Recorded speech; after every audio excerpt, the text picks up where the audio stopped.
Cinema ప్రారంభ scene లో మనం ఇద్దరు అన్నతమ్ములను చూస్తాము. అందులో పెద్ద అన్న పేరు బిల్. అతను తన తమ్ముడికి ఒక కాగితపు పడవ తయారు చేసి ఇస్తాడు, ఎందుకంటే బయట వర్షం పడుతోంది. బిల్ తమ్ముడు ఆ పడవని తీసుకుని బయట వర్షంలో ఆడేందుకు వెళ్తాడు. అప్పుడు ఆ బోటు నీటిలో తేలుతూ ఒక సీవర్లోకి వెళ్ళిపోతుంది. ఆ బోటును వెతకడానికి ఆ పిల్లాడు సీవర్ దగ్గరికి వెళ్ళినప్పుడు మనం మొదటిసారి పెనీవైజ్ ను అక్కడ చూస్తాము. పెనీవైజ్ ఆ పిల్లాడికి అతని పడవను తిరిగి ఇస్తానని నమ్మించి తన దగ్గరికి రమ్మంటాడు. ఆ పిల్లాడు దగ్గరకు వచ్చాక పెనీవైజ్ అతని చేతిని కొరికి తినేస్తాడు. ఈ సంఘటన తర్వాత ఆ పిల్లాడు గురించి ఎవరికీ ఏమీ తెలియదు. అతను ఎక్కడికి పోయాడో ఎవ్వరికీ అర్థం కాదు. అందరూ అతను మిస్సింగ్ అయ్యాడని అనుకుంటారు. దాని తర్వాత మనం మైక్ అనే ఒక అబ్బాయిని చూస్తాం. అతను ఒక షెడ్ హౌస్ లో ఉంటాడు. అతనికి ఒక గొర్రెను కాల్చమని చెబుతారు, కానీ అతను అది చెయ్యలేడు. కానీ అతను అలా చేయాల్సి వచ్చింది, ఎందుకంటే అది అతని కుటుంబ వ్యాపారం. తర్వాత మనం స్కూల్లో విద్యార్థులను చూస్తాం. అక్కడే మనం బేవర్లీ అనే అమ్మాయిని చూస్తాం. ఆమె క్లాస్మేట్ ఆమెను చాలా ఇబ్బంది పెడుతుంది. అక్కడున్న పిల్లలు సెలవులు ప్రారంభమవుతున్నందున చాలా ఉత్సాహంగా ఉంటారు. అదే సమయంలో ఒక మహిళ తన మిస్సింగ్ అయిన పిల్లను అక్కడ వెతుక్కుంటూ వస్తుంది. అక్కడ హెన్రీ అనే ఒక అబ్బాయి కూడా ఉన్నాడు. అతను స్వభావంగా చాలా దురుసుగా ఉంటాడు. బిల్ మరియు అతని మిగతా స్నేహితులను చాలా ఇబ్బంది పెడతాడు. అలాగే అక్కడ మనం బేవర్లీకి బెస్ట్ ఫ్రెండ్ అయిన బెన్నును కూడా చూస్తాము. వాళ్ళిద్దరూ ఒకరితో ఒకరు చాలా మంచి స్నేహితులు. ఇంకొక వైపు బిల్ స్కూల్ నుంచి ఇంటికి తిరిగి వచ్చినప్పుడు అతని నాన్న అతన్ని చాలా మందలిస్తారు, ఎందుకంటే బిల్ కి తన తమ్ముడు ఇంకా బతికే ఉన్నాడని అనిపిస్తుంది. అతను సీవర్లో పడిపోయి అక్కడి నుంచి వెళ్లి దాని డెడ్ ఎండ్ దగ్గర పడిపోయాడని బిల్ భావిస్తాడు. కానీ అతని నాన్న అతనికి చెప్పుతారు, అతను తమ్ముడు చనిపోయాడని, ఈ పనులు చేయడం మానేయమని, ఎందుకంటే ఇవి అతని అమ్మకు చాలా బాధ కలిగిస్తాయని. మైక్ మెయిల్ డెలివర్ చేస్తున్నప్పుడు అక్కడ అతనికి ఒక తలుపు కనిపిస్తుంది. ఆ తలుపు వెనుక అతను చాలా విచిత్రమైన విషయాలు అనుభవిస్తాడు.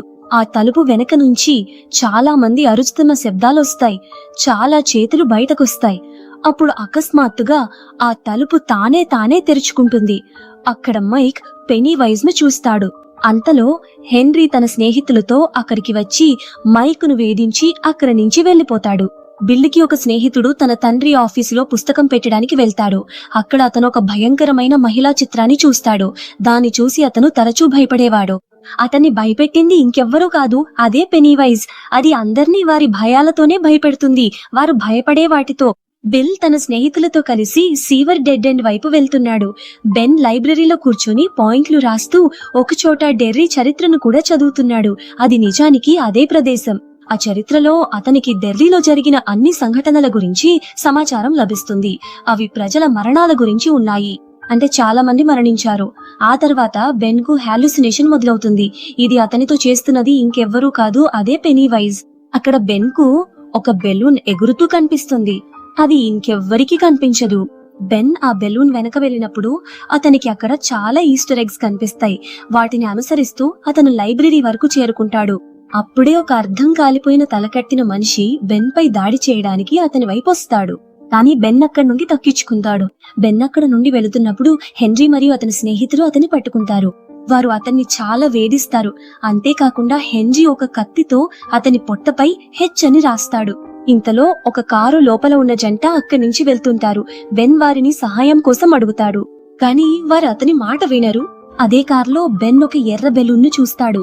దీని ద్వారా స్పష్టంగా తెలుస్తుంది ఆ జంట కూడా ఇప్పుడు పెనీవైజ్ వశంలోకి వెళ్లిపోయారు. అప్పుడే ఏదో విధంగా బెన్ తన ప్రాణాలు దక్కించుకుని అక్కడి నుంచి పారిపోతాడు. ఆ చెడు గుంపు అతని వెంట పడతారు. ఇంకొక వైపు బిల్ తన స్నేహితులతో కలిసి ఆ పట్టణం సీవర్లోని డెడ్ ఎండ్ వద్ద తన తమ్ముణ్ణి వెతుకుతున్నాడు. కానీ అక్కడ అతనికి ఇంకొక పిల్లవాడి చెప్పు కనిపిస్తుంది. కానీ వారందరూ బిల్ తమ్ముడిని వెతకడానికి లోపలికి వెళ్లేలోపు గాయపడిన బెన్ అక్కడికి వస్తాడు. అక్కడ బిల్ కి ఒక స్నేహితుడు బిల్ తమ్ముణ్ణి వెతకడానికి లోపలికి వెళ్తాడు. అక్కడ అతనికి చాలా భూతాలు కనిపిస్తాయి. అతనికి అక్కడ చాలా ఆత్మలు కనిపిస్తాయి. పెనీవైజ్ అతన్ని చంపేస్తాడు. బిల్ మరియు అతని మిగతా స్నేహితులు బెన్ కోసం బ్యాండేజ్ సామాగ్రి తీసుకుంటున్నారు, కానీ వారి వద్ద డబ్బు తక్కువగా ఉంటుంది. అదే మార్కెట్ లో బేవర్లీ కూడా ఉంటుంది. ఆమె మందులు తీసుకోవడంలో వారికి సహాయం చేస్తుంది. తర్వాత ఈ స్నేహితులు గ్రూప్ బేవర్లీని తమతో కలిసి చెరువుకు రావాలని ఆహ్వానిస్తారు. బేవర్లీ ఇంటికి చేరుకున్నప్పుడు ఆమె తండ్రి ఎప్పట్లాగే ఆమెతో చాలా విచిత్రంగా ప్రవర్తిస్తాడు. తన తండ్రి ప్రవర్తన వల్ల బేవర్లీ చాలా బాధగా ఉండేది. ఈసారి ఆమె అంతగా బాధపడిపోయి తన జుప్పు కోసేసుకుంది. తర్వాత ఆ స్నేహితులందరూ బేవర్లీతో కలిసి చెరువులో చాలా సరదాగా గడిపారు. అందరూ స్నేహితులు కలిసి బెన్ ఇంటికి వెళ్తారు. అక్కడ అతని దగ్గర డెర్రీ టౌన్ కు సంబంధించిన చరిత్ర సేకరణను చూస్తారు. బెన్ వారికి చెబుతాడు, ఈ నగరంలో నివసించిన ప్రతి ఒక్కరూ ఒక్కొక్కరుగా అదృశ్యమవుతుండేవారు. కానీ ఆశ్చర్యకరమైన విషయం ఏమిటంటే వాళ్ళు ఎందుకు మాయమయ్యారో వాళ్ల మృతదేహాలు లేదా ఏవైనా ఆధారాలు ఎక్కడా కనిపించలేదు. ఆ నగరంలో కేవలం ఒకే చోట ఒక బావి దగ్గర చనిపోయిన వారి బట్టలు మాత్రమే కనిపించాయి. అవి రక్తంతో నిండిపోయి ఉండేవి. అక్కడ రక్తపాతం సాధారణమైపోయింది. కానీ దీని వెనక ఎవరున్నారు అనేది మాత్రం ఎవ్వరూ తెలుసుకోలేకపోయారు. తరువాత మనం బిల్ కి ఫ్రెండ్ అయిన ఎడీని చూస్తాము. అతను స్కూల్ నుంచి ఇంటికి వెళ్తూ ఉంటాడు. మార్గ మధ్యలో అతను ఒక పాత ఇంటి ముందు నుంచి వెళ్తాడు. అదే సమయంలో అతను మందులు తీసుకునే సమయం కూడా అవుతుంది. ఎడీ అక్కడ ఆగి తన మందులు తీసుకోవడం ప్రారంభిస్తాడు. అప్పుడే ఆ ఇంటి నుండి ఎడీకెవరో మాట్లాడుతున్నట్లుగా శబ్దాలు వినిపిస్తాయి. ఆ శబ్దాలు విని ఎడీ చాలా భయపడిపోతాడు. అతను అక్కడి నుంచి వెళ్లిపోవడానికి ప్రయత్నిస్తాడు. కానీ భయంతో అతని చేతుల్లో ఉన్న మందులు నేలపై పడిపోతాయి. ఎడీ తన మందులు ఎత్తుకుంటున్న సమయంలో అక్కడికి ఒక భయంకరమైన, చాలా మురికిగా ఉన్న మరియు అనారోగ్యంగా కనిపించే వ్యక్తి వచ్చి అతన్ని భయపెడతాడు. అతన్ని భయపెడుతూ ఆ పాత ఇంటి వైపు తీసుకెళ్లడం ప్రారంభిస్తాడు. కానీ ఎడీ పరిగెత్తుతూ ఆ ఇంటి వెనుక వైపు వెళ్తాడు. అక్కడ ఎడీకి పెన్నీవైస్ కనిపిస్తాడు. ఎడీ అక్కడి నుంచి పారిపోతాడు. బెవర్లీ ఇంటికి వచ్చినప్పుడు ఆమెకు ఒక పోయట్రీ కార్డ్ దొరుకుతుంది. దాన్ని చదవడానికి ఆమె వాష్రూమ్ కి వెళ్తుంది. బెవర్లీ ఆ పోయట్రీ చదువుతున్నప్పుడు ఆమెకి వాష్ సింక్ నుంచి పిల్లల శబ్దాలు వినిపిస్తాయి. బెవర్లీ ఒక మెజరింగ్ టేపును ఆ సింక్ లో వేసి బయటకు తీస్తే అది రక్తంతో నిండిపోయి వస్తుంది. దానిపై మానవ జుట్టు కూడా అంటి ఉంటుంది. అవి బెవర్లీ శరీరం అంతటా చుట్టుకుని ఆమెను లోపలికి లాగుతాయి. అంతకుముందు ఆ వాష్ సింక్ నుంచి చాలా రక్తం వేగంగా బయటకొస్తుంది. దాంతో మొత్తం వాష్రూమ్ మరియు బెవర్లీ రక్తంతో నిండిపోతారు. బెవర్లీ ఏడుస్తున్న శబ్దం విని ఆమె తండ్రి కూడా అక్కడికి వస్తాడు.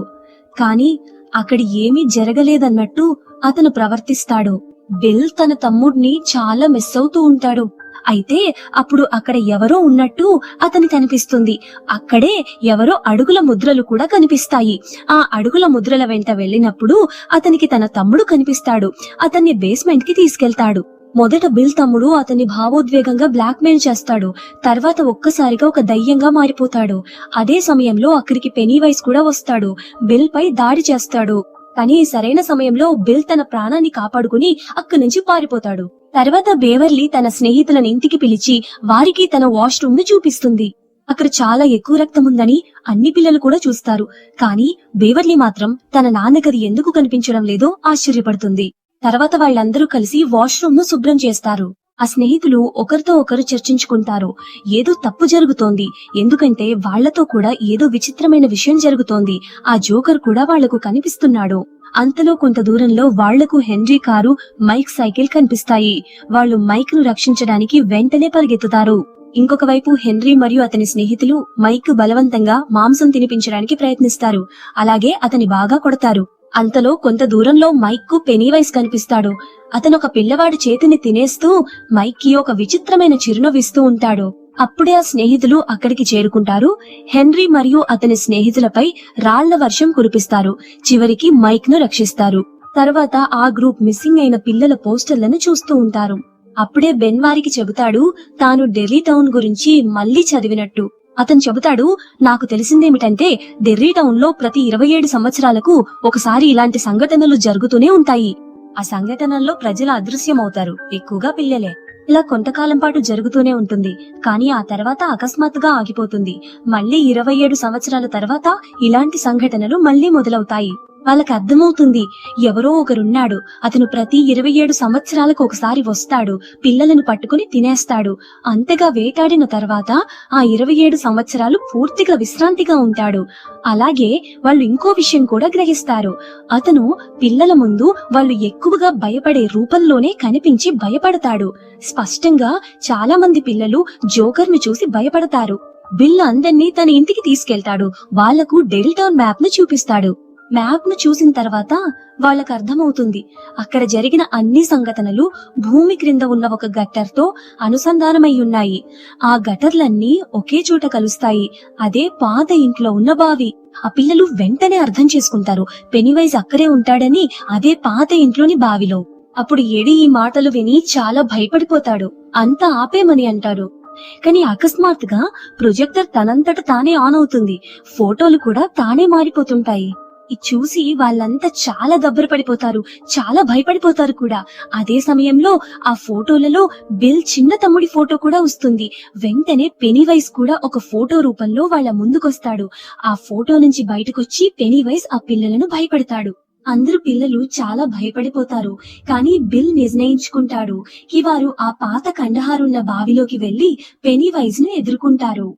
అందరూ పిల్లలు బిల్ మాట వినిపించి అతని వెంట ఆ ఇంట్లోకి వెళ్తారు. బిల్ అంటాడు, మనం అతన్ని ఎదుర్కొని ఆపాలి, లేకపోతే ఈ వ్యవహారం ఇలానే కొనసాగుతుంది. మరి తర్వాత మిస్సింగ్ అయ్యేది వారిలో ఎవరో ఒకరు కావచ్చు, ఆ జోకర్ బలి కావచ్చు. అతను వాళ్ళు ఆ ఇంట్లోకి వెళ్ళినప్పుడు పెనీవైజ్ వారికి దృష్టాంతాలు చూపించి ఒకరినొకరు వేరుగా చేస్తాడు. ఎడి మళ్ళీ ఆ భయంకరమైన మనిషిని చూసి భయపడి పైనుంచి కింద పడిపోతాడు. దాంతో చాలా గాయపడిపోతాడు. ఆ ఫ్రెండ్స్ లో బిల్ కి ఫ్రెండ్ అయిన రిచీ ఒక గదిలో లాక్ అవుతాడు. అక్కడ చాలా మంది జోకర్లుంటారు. అదే సమయంలో అక్కడ పెనీవైజ్ వస్తాడు. కానీ పెనీవైజ్ రిచీకి ఏదైనా నష్టం చేయడానికి ముందే బిల్ సరిగ్గా సమయానికి తలుపు తీయడంతో అతన్ని రక్షిస్తాడు. తర్వాత పెనీవైజ్ ఎడీ దగ్గరికి వెళ్తాడు.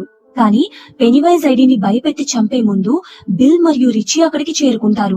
పెనీవైజ్ ఇద్దరిపై దాడి చేస్తాడు. అదే సమయంలో బేవర్లీ ఒక ఇనుపరాడుతో పెనీవైజ్ తలపై బలంగా కొడుతుంది. దాంతో అతను గాయపడతాడు. అయినా కూడా అతను పిల్లలను భయపెట్టడం మానడు. అతను వారిని చాలా భయపడతాడు మరియు తన పెద్ద పెద్ద గోళ్లతో వెన్ను గాయపరుస్తాడు. కానీ ఆ పిల్లలందరూ అక్కడ ఒకటిగా ఉన్నారు. పెనీవైజ్ కూడా గాయపడిపోయాడు కాబట్టి వారిని ఏమీ చేయకుండా అక్కడి నుంచి వెళ్లిపోతాడు. అప్పుడు బిల్ అతని వెంట పడతాడు మరియు అతను ఆ బావిలోకి వెళ్తున్నాడని చూస్తాడు. వెంటనే ఆ పిల్లలందరూ ఆ ఇంటి నుండి ప్రాణాలు దక్కించుకుని పారిపోతారు. బిల్ తన స్నేహితులకు మళ్ళీ ఆ ఇంట్లోకి వెళ్దామని చెబుతాడు. కానీ ఈసారి వారు పూర్తిగా సిద్ధంగా వచ్చి ధైర్యంగా పెనీవైజ్ ను ఎదుర్కొంటామని అంటాడు.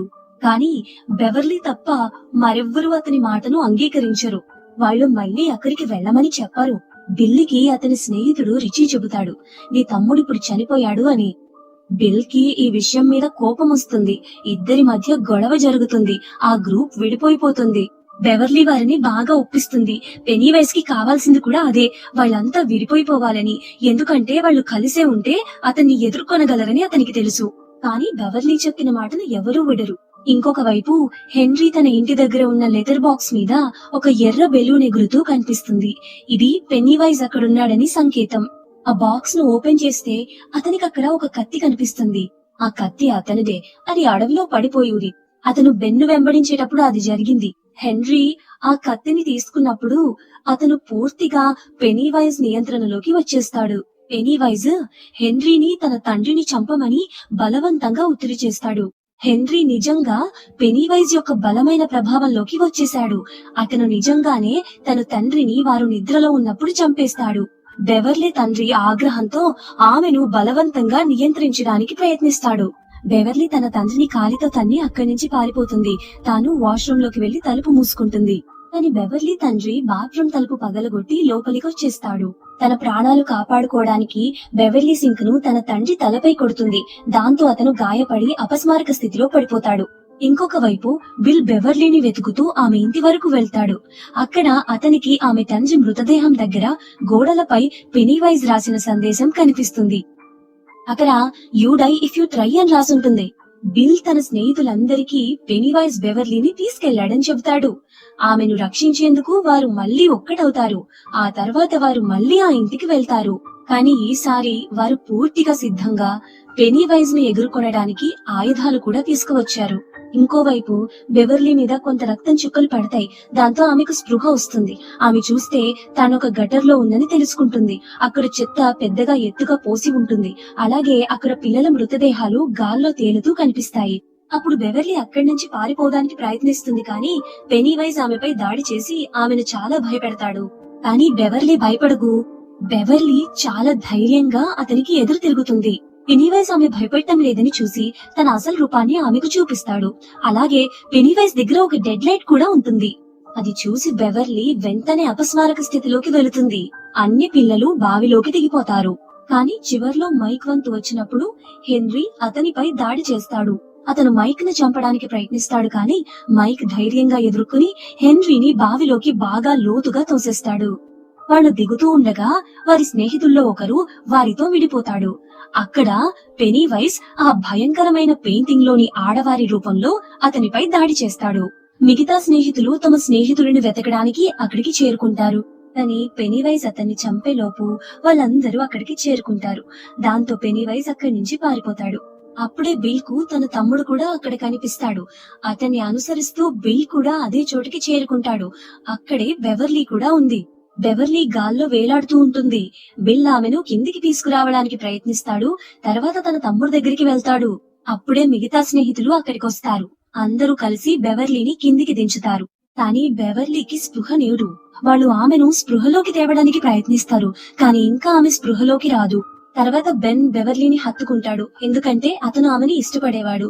అందుకే బెవర్లీ పెనీవైజ్ వేసిన ఉచ్చులో నుంచి బయటపడుతుంది. పూర్తిగా స్పృహలోకి వస్తుంది. పెనీవైజ్ బిల్లును అతని తమ్ముడుగా భావించి చాలా భావోద్వేగంగా బ్లాక్మెయిల్ చేస్తాడు. తనతో ఇంటికి రావాలని కూడా అంటాడు. బిల్ అతని మాటలు విని ఏడుస్తాడు. నువ్వు నా తమ్ముడు కాదని నాకు తెలుసు అని చెబుతాడు. ఆ తర్వాత అతన్ని తుపాకీతో కాల్చేస్తాడు. వెంటనే పెనీవైజ్ తన అసలైన రూపంలోకి వచ్చి అందరిపై దాడి చేస్తాడు. అందరూ పిల్లలు కలిసి అతనికి ఎదురు తిరుగుతారు. కానీ ఆ తర్వాత పెనీవైజ్ బిల్లును పట్టుకుంటాడు. పెనీవైజ్ వారికి మీరు నన్ను ఎంతగా భయపడితే నా శక్తి అంతగా పెరుగుతుంది అని చెబుతాడు. అతను మీరు బిల్లును నాకు అప్పగించండి అని అంటాడు. దానికి బదులుగా నేను మీ ప్రాణాలు విడిచిపెడతాను, మీరు ఇక్కడి నుంచి వెళ్లిపోవచ్చు అని చెప్తాడు. నేను దీనిని తినేసి 27 సంవత్సరాలు నిద్రపోతాను, మీరు కూడా మీ జీవితాల్లోకి తిరిగి వెళ్లిపోవచ్చు అని అంటాడు. పెనీవైజ్ చెప్పిన ఆ మాటలు అతనికే భారంగా మారిపోతాయి. ఆ పిల్లలందరూ కలిసి అతనితో పోరాడతారు. పెనీవైజ్ ఆ పిల్లలను వారు ఎక్కువగా భయపడే ప్రతి రూపంలో భయపెట్టడానికి ప్రయత్నిస్తాడు. కానీ ఆ పిల్లలు భయపడేవు. ఇప్పుడు పెనీవైజ్ వాళ్ళని చూసి భయపడటం మొదలు పెడతాడు. ఎందుకంటే వాళ్ళంతా ఒక్కటిగా ఉన్నారు, భయపడటం లేదు. అంతేకాకుండా కొట్టుకుంటూ పెనీవైజ్ ను బాగా గాయపరిచారు కూడా. ఆ పిల్లలు పూర్తిగా ఒక్కటిగా ఉండటం వల్ల పెనీవైజ్ ఓడిపోవాల్సి వస్తుంది. భయంతో ఆకలితోనే 27 సంవత్సరాల పాటు నిద్రపోవడానికి వెళ్లిపోతాడు. ఈ సినిమా ఇక్కడే ముగుస్తుంది.